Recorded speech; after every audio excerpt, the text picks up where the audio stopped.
As ruínas de Santo Domingo, visitadas por preto de 60.000 persoas, e a exposición do arquitecto pontevedrés Alejandro de la Sota, a que acudiron máis de 11.000 visitantes, contribuíron en grande medida ás boas cifras que presenta o Museo de Pontevedra a estas alturas do ano. Cunha programación seria e rigorosa, pois alcanza sempre un número de visitas considerable e sempre visitas que, como ben digo, conlevan unha aprendizaxe, unha labor didáctica, unha labor de poñer en valor o que son cada un dos edificios que permanecen abertos e en perspectiva e pensando xa no futuro na reapertura do resto de edificios,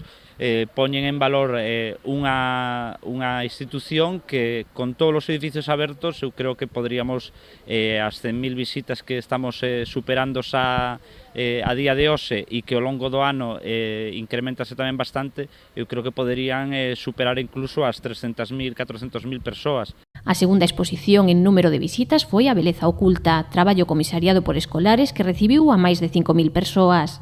Tamén se achegou a esta cifra a exposición itinerante do Museo Tiflológico da ONCE, na que se podía experimentar vendo e tocando diferentes obxetos. O mes de abril foi o que rexistrou unha maior afluencia de público, con máis de 7.000 visitas.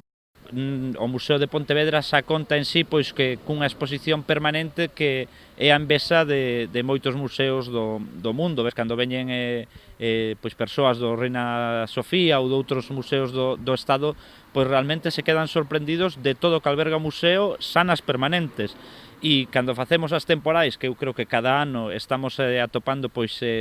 mostras que dan fe de moitos estilos diferentes, de moita variedade, pois dende escultura, fotografía,